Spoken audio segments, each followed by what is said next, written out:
Welcome to the World War I History Podcast, produced by the MacArthur Memorial.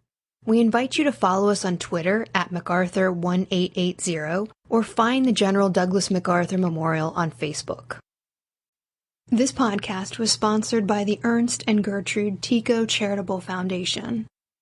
When World War I began in Europe, American journalists rushed to cover the war. The decades prior to 1914 had been filled with colonial conflicts, revolutions, and wars around the world. Many reporters assumed they would cover the new war in Europe as they had covered other conflicts. However, the scale, brutality, and duration of World War I forced these journalists to rewrite their traditional rules of reporting and to find creative ways to access information about the war to keep the American public informed. To discuss the stories of these reporters and their coverage of World War I, we are joined today by Chris Dubbs, a military historian and journalist, and the author of American Journalists in the Great War. Welcome, sir.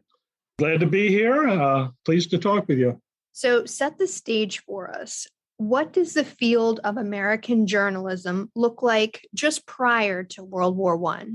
It was in transition, slowly becoming more professional. The late 19th century gave us yellow journalism, which emphasized sensationalism over facts. The typical example of yellow journalism that shows up in textbooks is how the Spanish-American War was handled. Newspaper publisher William Randolph Hearst famously instructed his photographer, you furnish the pictures and I'll furnish the war. Newspapers in New York were battling for circulation. They sensationalized events and molded public opinion to support the war with Spain. So it was partly in response to yellow journalism that in the turn of the 20th century, journalism moved more to establish professional standards.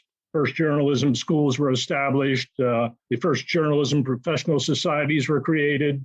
You also had the emergence of the wire services and the Associated Press, the United Press, and they syndicated news to thousands of newspapers. The market for news was growing dramatically. First appearance of mass circulation national magazines. You had underseas cables finally spanned the entire globe. So these publishers were hungry for news. As American journalists raced to Europe to cover the war, what kind of access did they have to the leaders, to the armies, to the battlefields? The short answer is they had no access. Two of the most famous correspondents that arrived in London in mid-August 1914 were Richard Harding Davis and Frederick Palmer. So between them, they had covered half a dozen wars, the Spanish-American War and the Boer War and the Philippine insurrection and assorted Balkan conflicts and the Mexican border war. It was a good time to be a war correspondent. They had a lot of work. But in all those conflicts, they had traveled with the armies. They had been credentialed with the armies. Not so in World War I. In August 1914, none of the Allied armies, the British, the French, the Belgians, were accepting journalists. Reporters were forbidden from accessing the war zone. Caught there, they were arrested and possibly accused of spying. Richard Harding Davis was nearly shot by the German army in August 1914, accused of spying. To be fair to these armies, we have to ask the question here, what's an army supposed to do if there's a civilian in the war zone taking notes, taking photographs, and trying to send out his account of what's happening? But there's an important but here. Reporters were not given access, but they took it nonetheless. They established themselves in the war zone. All the action the first month of the war on the Western Front was in Belgium as the German invasion swept through on the way to France. We tend to think of World War I as a static affair of stalled trench warfare, but in August 1914, it was a war of movement. So civilians could still travel from London to Brussels. Reporters congregated there and improvised. Richard Harding Davis hired a car every day to take him out into the countryside looking for the war. Irvin Cobb of the Saturday Evening Post hired a Brussels taxi cab to do the same thing. So they would ride out into the countryside looking for the war. They didn't find it, but they did see things. They saw troop movements and defensive preparations and the flow of wounded and fleeing refugees. So they didn't find the fighting, but they had a wartime adventure, and they returned to their Brussels hotel room and cabled out their story.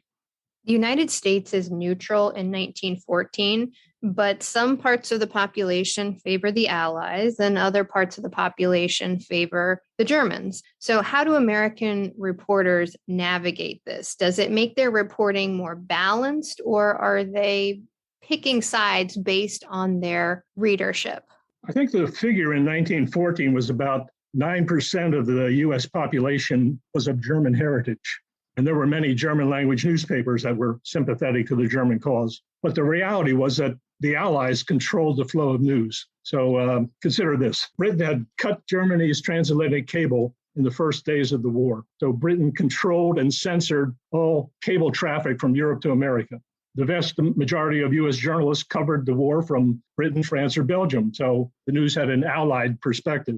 And finally, Britain had a rather robust propaganda bureau that continually wrote about exaggerated, sometimes invented stories about German atrocities. So to answer your question, the press coverage was definitely skewed to the Allies from the beginning. But there were also several high-profile events in 1915 that smothered out almost all positive, favorable coverage of Germany. Among these events were the execution of the British nurse Edith Cavell by a German firing squad. She had been helping to smuggle Allied soldiers out of occupied Belgium, and the Germans arrested her and executed her for this. And the biggest event probably was the sinking of the passenger liner Lusitania by a German U-boat. The whole U-boat war, while it was effective militarily, was a public relations disaster. So these things helped to turn public opinion in America against Germany. So you mentioned 1915 and some of the major events happening then. What kind of access do American reporters have to, say, then the Allied armies from 1915 to the period right before the United States enters the war in April 1917? A very important shift in attitude occurred among the Allies in about January 1915. They decided that rather than trying to suppress the flow of news, which they had been doing since the start of the war, it would be better to manage the flow of the news. So, in other words, they would begin to grant limited access to a select number of reporters. The French were first to embrace this, and the British quickly followed suit. This is the way it worked. A reporter could apply to the War Office to visit the front on a war tour. They would be escorted by an officer on a predetermined itinerary. They might visit a previous battlefield or tour a munitions factory or interview a general. The French in particular had some standard tours in this period, which show how they attempted to manage the news. Let me just mention a couple of these. One was to the Marne battlefield. This was just about 30 miles from Paris, where the initial German invasion had been turned back. So they could take reporters out there and show off the carnage and the graves and the scene of an Allied victory. Another was to this city of Reims, to see the 15th century cathedral that had been damaged by German artillery fire. So nearly every king of France for the last several hundred years had been crowned there. Joan of Arc had been there, and now it was in ruins. So this fit perfectly with the Allied narrative that the Germans were making war on the world's cultural heritage. And the last war tour I'll mention is to the recaptured regions of Alsace. That previous French region had been in German hands since the Franco-Prussian War, 1871, but parts of it had just been recaptured. So the French liked to take reporters out there, and they could show them German street signs being taken down or school children singing the French national anthem. So it was a feel-good victory kind of demonstration. So these are just some of the ways the French tried to manage the news. What kind of access to the armies of the Central Powers then did American reporters have during the same period? Actually, the Germans had come to the realization about managing the news before the Allies did. Reporters from neutral countries were welcomed in Germany, Austria, Turkey. They could write about the home front. They were taken on war tours, and that did result in some favorable coverage of Germany. But the Germans, right about this period, began to resent America, and it started to make access a little more difficult. I know that a number of the journalists mentioned a particular German press officer who kept an empty artillery shell on his desk, and he would show it to every American reporter who came through.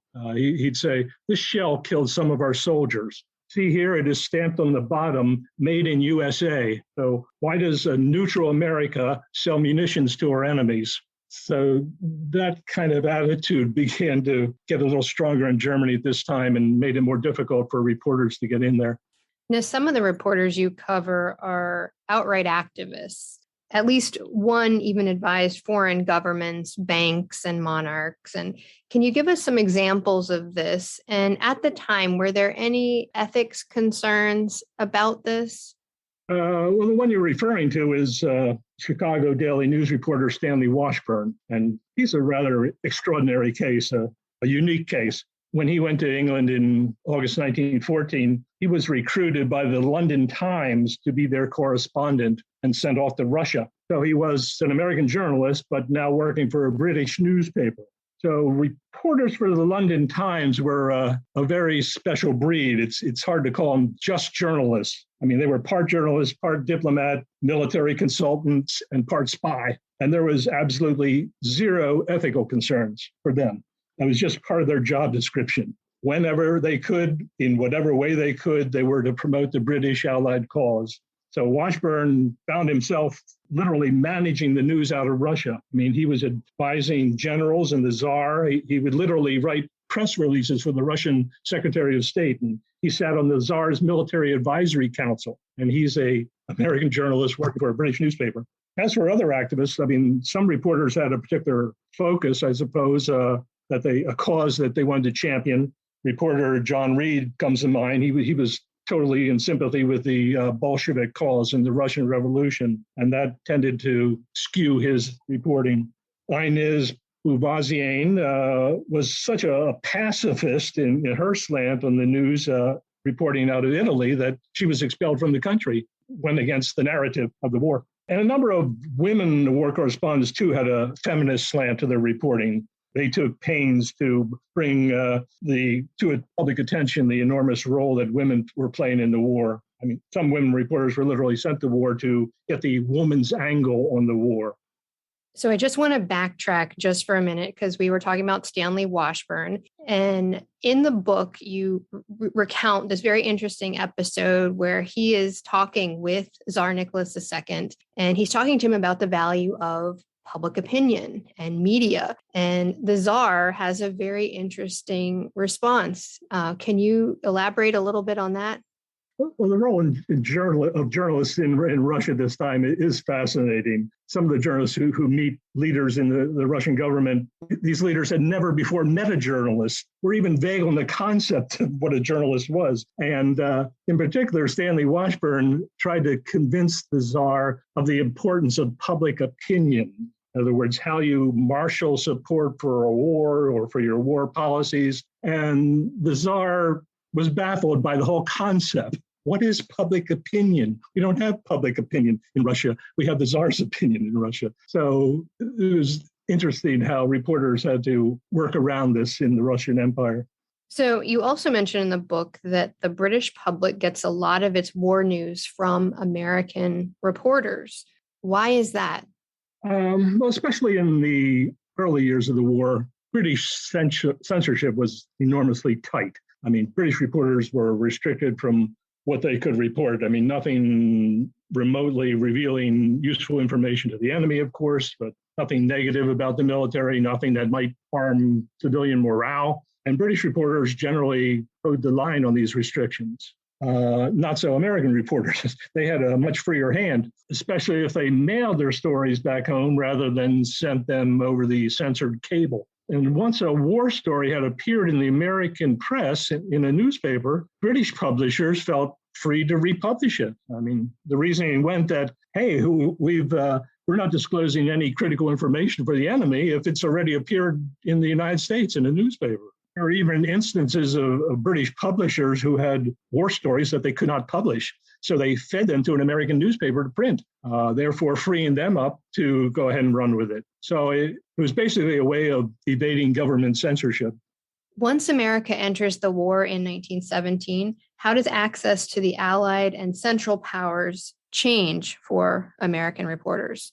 At that point, there is no longer access to the Central powers, but it did not significantly change access to the Allied military. All along, the Allied powers wanted favorable press in America, the largest neutral power, and that didn't change. Except, of course, in this period, focus began to shift to the American war effort. But this is probably a good point, though, to clarify a couple of things. One, Americans weren't doing any fighting in 1917. They were building an army and training it and getting it to France and building the vast infrastructure to support their war effort. So a lot of coverage focused on all that preparation. And the larger point is to clarify what war correspondents actually wrote about. I mean, in our mythic image, I think, of a war correspondent is reporting on the fighting, the bullets whistling by and shells exploding and men charging out of the trenches. But there was very little of that kind of reporting, at least until the last 6 months of the war, when the AEF really entered the fight. But mainly reporters wrote about everything else that was happening in a belligerent country. World War I is often described as the first total war. In a total war, everything in a society is subservient to the war effort. And so everything is war news. The food supply, manufacturing, the role of women, politics, civilian morale. So those things were more frequently the topics in news stories than combat. General Pershing said, "In this war, I consider a trained newspaperman worth a regiment of cavalry. If he is in a position to serve his country with the typewriter and does not, he is lacking in his duty." So what's the relationship like between the AEF and American journalists? Well, of course, the guiding principle, again, as with all armies, was to manage the news to your advantage. Pershing wasn't particularly fond of journalists, but he knew the importance of public opinion. The AEF initially credentialed about 15 correspondents, those from major urban newspapers and the wire services, Saturday Evening Post, which was the largest circulation magazine at the time. And credentialed reporters were required to conform to military censorship rules and avoid any criticism of the Allied forces. These reporters lived near to AEF headquarters. They were given regular briefings about military activities. They could visit military facilities and camps. They even had a limited ability to travel around the war zone with an officer escort. Later on, the AEF added a new category called visiting correspondent. They had more limited access. For instance, they might be assigned to a single division and only be authorized to write about that division. For example, a New York reporter might be assigned to report only on a division from New York. He might have gone through basic training with them and sailed to Europe with them and followed them into combat. So he could write very knowledgeably for hometown papers about what the New York boys were doing. But I must add that there were many, many war reporters who were not credentialed and still wrote about the war. African American troops were largely ignored by most American media during the war. Is this due to a lack of interest, or were reporters just perhaps not aware that there were African American combat units? Or was the AEF deliberately keeping reporters from these units? And, are they ever covered by journalists in the war? Bottom line is that the AEF was as guilty of racial prejudice as American society in general. Black troops in the U.S. Army were almost exclusively assigned to labor battalions rather than combat. I can't recall a single example of a news story written about these labor battalions. There may be one out there, but I have never seen it, or about the service of Black soldiers in the AEF. They are sometimes mentioned in articles, but not featured. They were an afterthought, with one notable exception, the 369th Infantry Regiment, what would later be called the Harlem Hellfighters. Although African-American soldiers were prevented from serving in combat with the AEF, the French army was only too happy to have them. So in April 1918, General Pershing loaned the 369th to the French army, and that unit distinguished itself there. In fact, a couple of them were the first U.S. soldiers to win the Croix de Guerre, the French Medal for Bravery. That occasion drew some press attention to these Black fighters. Irvin Cobb, a writer for the Saturday Evening Post, which was the largest circulation magazine in the U.S., wrote a feature article about these soldiers. His articles praised these fighters and brought them to the attention of the American public. So that article was widely reprinted in newspapers and especially in the African-American newspapers. You are also the author of another book about journalism in World War I, and that is entitled An Unladylike Profession: American Women War Correspondents in World War I. Now, we will probably try to cover that in an entirely other podcast episode, but do you want to tell us a little bit about these women that were American reporters during the war? Oh boy, I don't know if I can give you a short answer to that question, so just cut me off if I ramble on. But for starters, they were not credentialed. Well, actually, one of them was in the closing days of the war. I mean, literally 3 days before the armistice. He ended up covering our incursion into the Russian Civil War in Siberia. But for the most part, they were on their own and they had to improvise. Some of them were incredibly adventuresome and prolific.